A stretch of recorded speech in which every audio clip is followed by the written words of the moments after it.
أعوذ بالله السميع العليم من الشيطان اللعين الرجيم. بسم الله الرحمن الرحيم. الحمد لله رب العالمين، وصلى الله وسلم على سيدنا ونبينا محمد وآله الطيبين الطاهرين. اللهم صل على محمد وآل محمد وعجل فرجهم.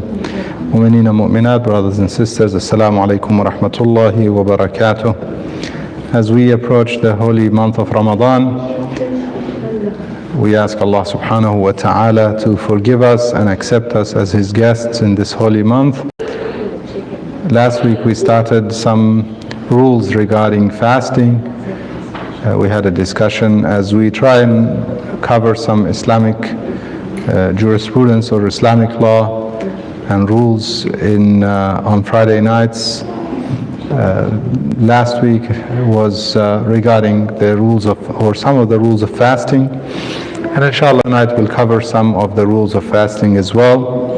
And also, if you have any questions, please feel free to ask your questions either directly here, or if I'm not sure if the brothers have set up the Slido. It's also set up. Okay, so it's also set up, and the link is there for those who receive our emails or our messages. They will be able to access the link to ask their questions if they don't want to ask here directly.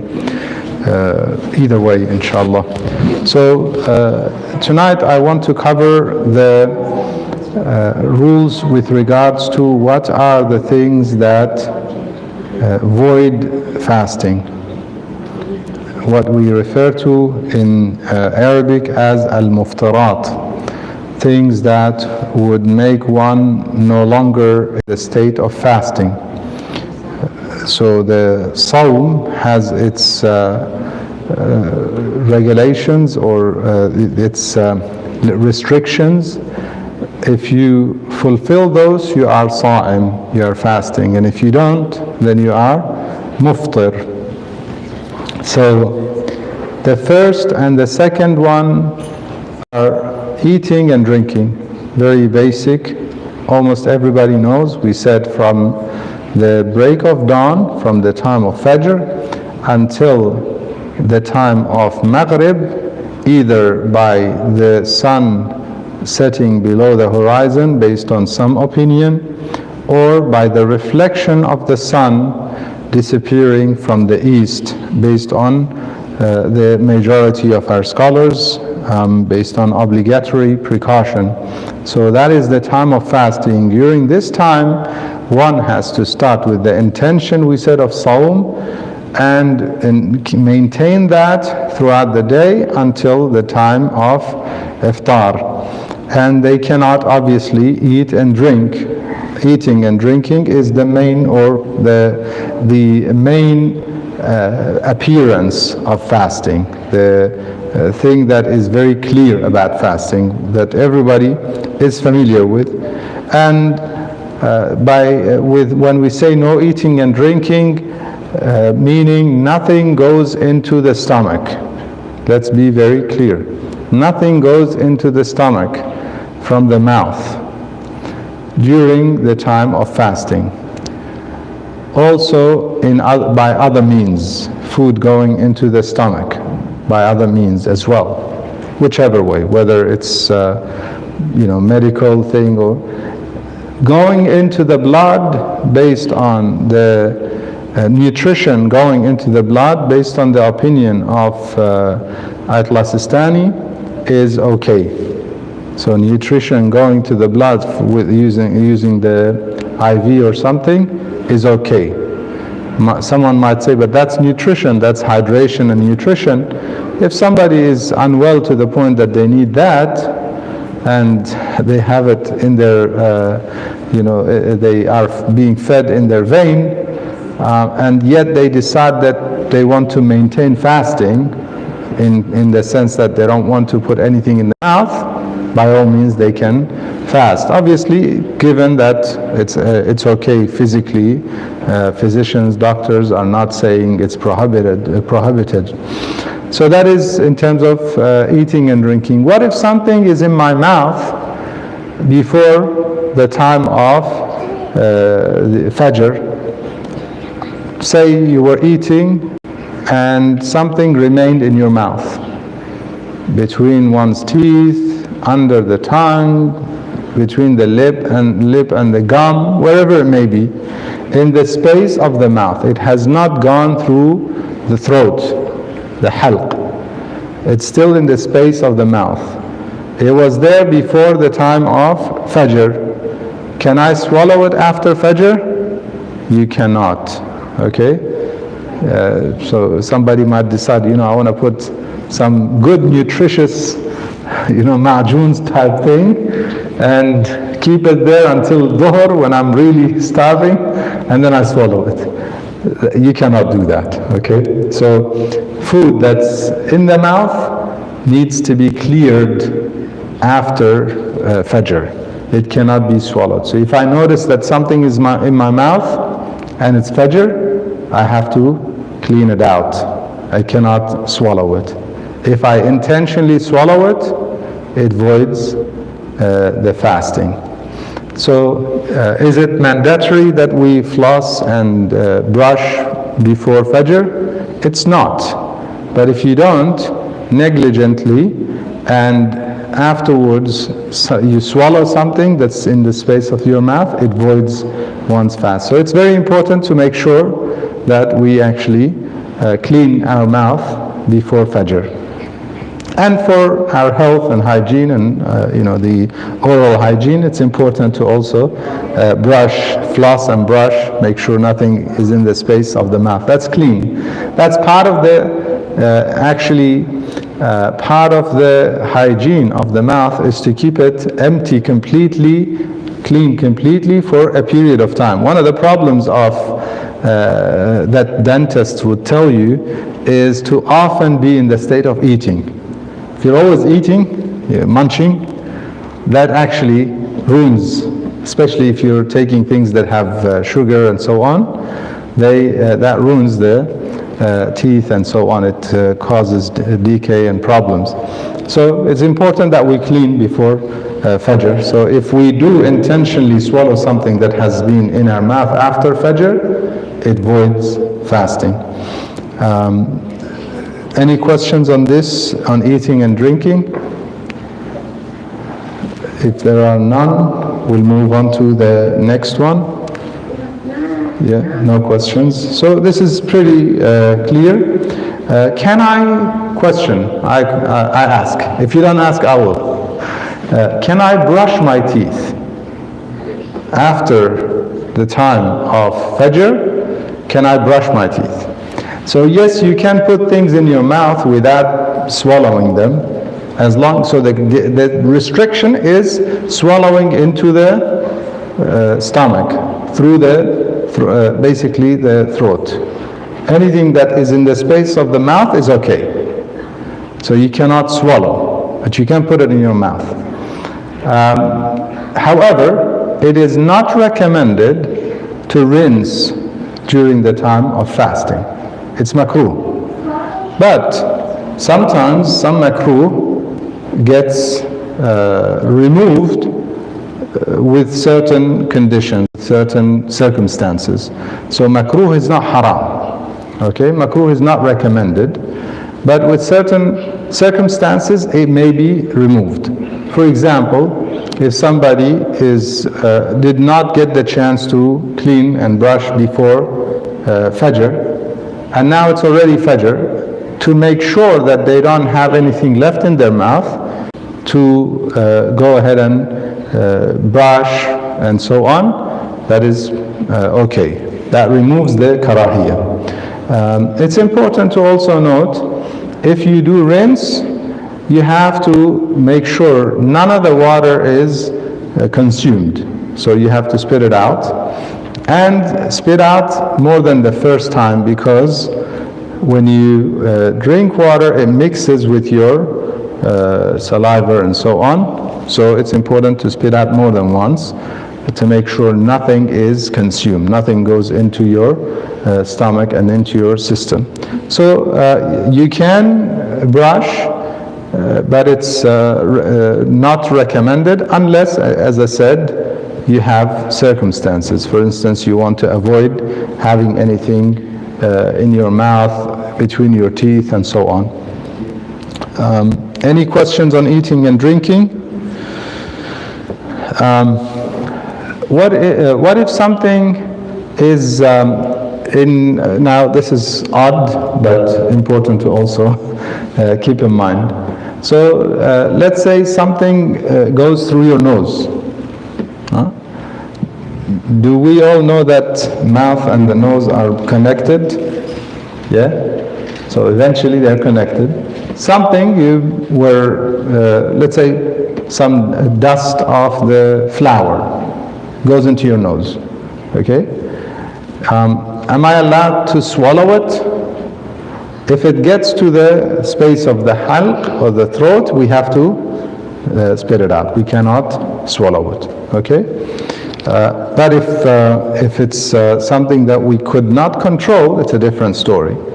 What about allowing, we'll come to that inshallah, there is something that is one of the muftarat, we'll come to it, which is more about the nostrils and what could go in through there. The next one, so the first and the second we said is the eating and drinking. Another point regarding eating and drinking, eye drops. Are eye drops okay? So there is an issue with anything that you put in your nose or even the eye if it's going to go to the space of the your throat. So if somehow you feel the taste of it in your mouth, if you put it and you feel the taste of it, you have to spit. If not, then it's okay. So he says,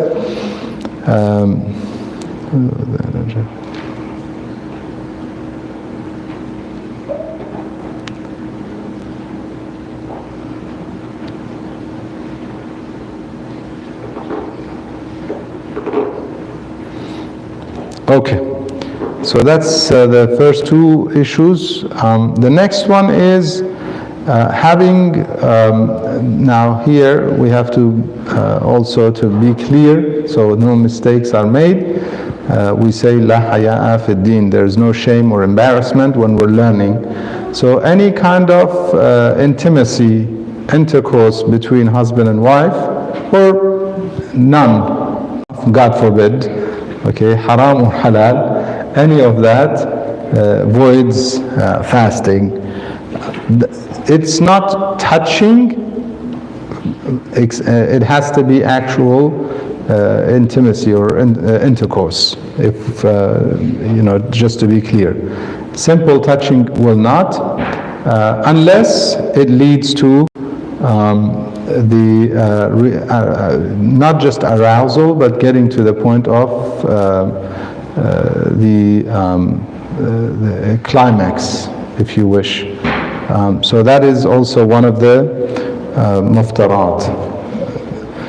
Any questions on that? If you have, if you want to send your questions, feel free to do so. And if you want to ask privately afterwards, that's okay as well.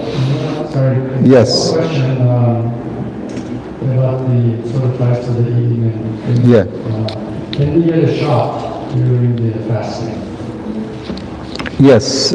So anything that goes into the blood or into muscles, according to one of our maraja, you have to check with your marja or ask me later on, but the most common that people follow, Ayatollah Sistani, according to his opinion, anything that goes into your blood, into your muscles is okay, as long as it doesn't go into your digestive system. So his opinion is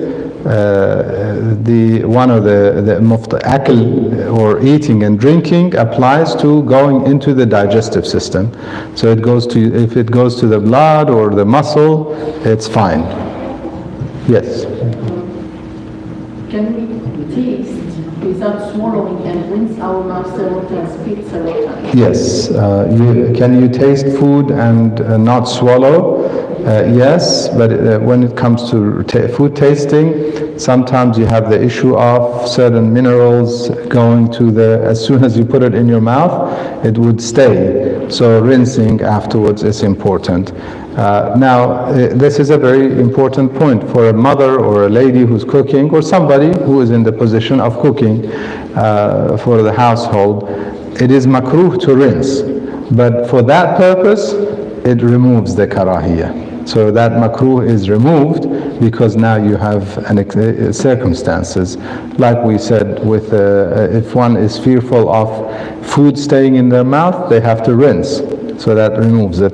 Some even may bring up the issue, let's say they want to go to work, or during the day they feel like they're anxious about the smell, and in the workplace or with colleagues and friends, and for that purpose only, not so that they feel relieved from the thirst, but for the purpose of the odor and things like that, then it would remove the karahiyah or the non-recommendation. Is that it for the question, Brother Hassan? If there's anything, just let me know. There's another question on what is the criteria for somebody who is sick that they are basically relieved from fasting? Okay, if you allow me, can you remember that one, and so I can finish with the muftarat? Sure. I'll go through them quickly, and please remind me of that one. So just to finish the things that invalidate the fasting, and then we can cover other questions. I'll go through them quickly from here. Unless you have questions, I'll keep going. So if I don't see hands or if I don't get interrupted by Brother Hassan for a question related, we'll keep going with them, inshallah. So the next one is lying against God and the Messenger. Al-kadhibu ala Allahi wa rasulih. And with that includes even the Imams of Ahlul Bayt, Al-Awsiya is included. So what does it mean to say that God said and you fabricate something? God did not say it and you fabricate it. Or you say the Prophet ﷺ said and you fabricate a hadith. You say the Imam said and you fabricate a hadith. Intentionally, obviously, it voids the Sawm. Unintentionally, there are different circumstances and different opinions. I would advise mu'mineen and mu'minat to avoid even narrating hadith unless they are reading it and they say that this is what I'm reading. So I'm not saying qala Rasulullah, but I have read that qala Rasulullah. Okay, so then simple. For instance, I want to share a hadith. Okay, so I say qala Rasulullah or qala Amirul Mu'mineen alayhi salam. And yet let's say this hadith was fabricated. I didn't fabricate it, obviously. Somebody fabricated it. Okay, so does that invalidate my fast? If I'm narrating it from somebody, no. So intentionally meaning I know that it's fabricated and I say it, or I fabricated myself, that is lying against them. But I'm narrating, so it's important in that position. Some of our scholars specify that you should say that you read it. It's not that you are stating it. So just be careful with that.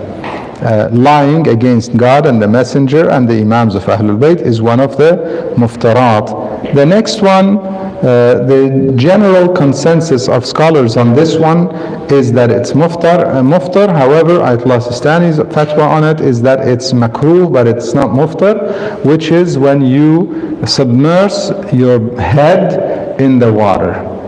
Complete submersion of the head in the water. So most of our maraja in the past used to say it is one of the muftarat. So you go into a pool, it's okay to put your body, but not submerging the head, al-ras. But according to Ayatollah Sistani, it does not void the fasting, it is not recommended. Okay? It's more related question Yes. on that. So we can swim as long as the head is not That is correct. Yes, so based on the other maraja, you can swim, and as long as you don't put your head under the water. If you put your head under the water, based on most maraja, it voids your fasting. Based on Ayatollah Sistani, it's makruh, but it does not void the fasting. The next one is, I mentioned earlier, if something goes through the nose to the throat, that could, we need to make sure we also don't allow that. So they also suggest that thick dust of any kind, whether it be dirt or flour, somebody's cooking something, whatever dust, thick dust going through the nose or through the mouth, breathing that in also voids one's fasting. تعمد إدخال الغبار أو الدخان الغليظ. Thick dust actually does void one's fasting. The next one, number 7, is one remaining in the state of impurity which requires ghusl. Not the state that requires wudu, the one that requires ghusl. So we have the state of janaba or hayd that requires ghusl, that one has to perform the complete body wash, the ritual body wash of ghusl. That is one of the muftarat. To stay in that state is one of the muftarat. So if it happens at night, something happens, or a lady requires ghusl and it is before Fajr, they need to make sure that they perform their ghusl before Fajr. Question. Yes. If they remain in that state, but let's say they fall asleep and they have the intention to wake up close before Fajr, but they don't, and they wake up, what is the rule? Okay, so if they fall asleep intending to wake up and yet they don't wake up, it's okay. If they intended to wake up and they assumed that they would wake up, it is okay. As soon as they wake up, at that point they need to actually perform the ghusl, not delay it. But yeah, if they fall asleep, it's okay. Intentionally, meaning you're alert, you're awake, but if you're asleep, it's okay. What if something happens during the day? Okay, so somebody is having a nap during the day, a young man, and they wake up realizing now they require ghusl. Okay, it is okay as long as soon as they wake up, they perform the ghusl. As soon means reasonably. So they wake up, they prepare themselves and make their ghusl, and they are okay. Any question on that one? So we'll continue. The next one. Let me see. I'm trying to see if there's any issue that is important to mention. We mentioned in the 8th, we already mentioned it when we spoke about intercourse. If you remember, I mentioned that even if one does not have intercourse, but they have climax through other means, touching, excitement, or whatever, also that voids sawm.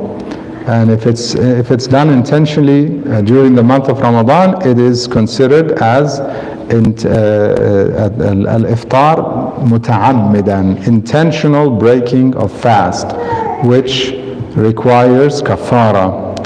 Just be clear on that. It's just like eating and drinking intentionally. And the last one is intentional throwing up. If somebody is bulimic or something, make sure you don't do it in the month of Ramadan. If you have bulimia or anything of that nature, in the month of Ramadan, during the day, if you do it, it's intentionally, it is haram. I mean, it is one of the muftarat, and obviously it would be haram if one's doing it intentionally. What if somebody, it happens unintentionally? Does it break one's fast? It does not. Okay? So intentionally doing it breaks one's fast. Unintentionally, it does not. Any questions on those? If there are no questions on those, then let's go back to the other question. You have a question here? So when you have acid reflux, sometimes you have Yeah. to come out. Yeah. It's not intentionally. It's fine. If it comes to the space of the mouth, you don't swallow it back. So the question is, sometimes you have some acid reflux, like sometimes even some people, overeating may cause, one to, when they're burping, even food may come out. Okay, so if something of that nature happens, if it comes to the mouth, space of the mouth, it should not be swallowed. If it's not, it's fine. And if it happens, it does not break one's fast. If it comes to the space of the mouth, you spit it out, and it's okay. It does not invalidate fasting. Yes? But if it doesn't come that high, I mean, it's just... You don't have to. You're praying and... If it doesn't come that high, you're okay. If it's just reflux, but it's within the esophagus or something, but it does not get past the throat, does not get into the space of the mouth, it's okay. It does not. You don't need to force it out or something.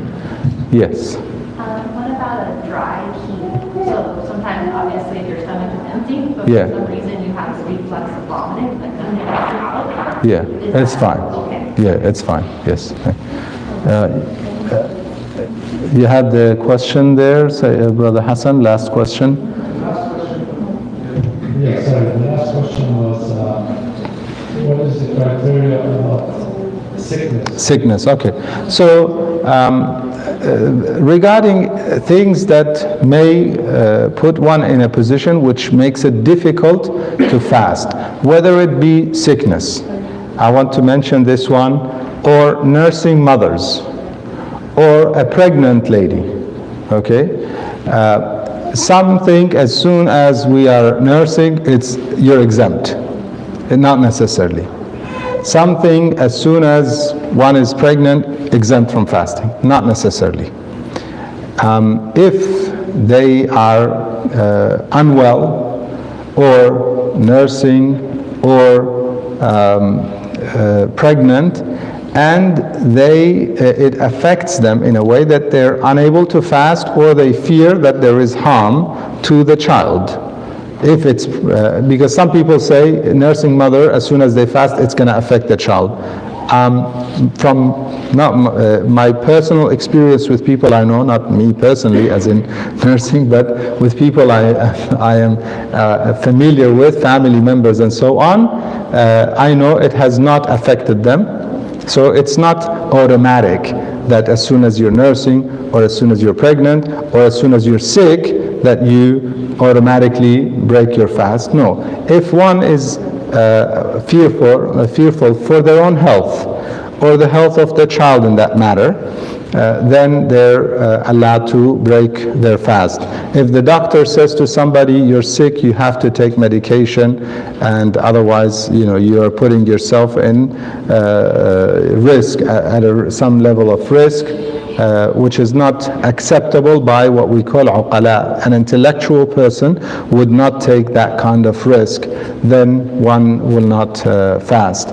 If somebody finds it difficult, there's no sickness, but they find it difficult, young children, or not children as in children, but young adolescents, those who have just become baligh, it's wajib for them to fast, but they are unable, or extremely difficult, or people who work in certain conditions or environments which makes it very difficult for them to fast.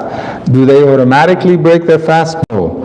They have to make the intention, make the effort, and when it comes the time where they cannot continue, then they consume whatever it is necessary to maintain, to survive until Maghrib time, and yes, they have to repeat that day. But in respect of fasting, they only consume what is necessary for them to survive, to go back to the normal stage or state, whether it be they're dehydrated, drink enough, take salt pills, whatever it might be, and maintain their day until iftar time, and then they make it up after the holy month of Ramadan. So don't take it lightly.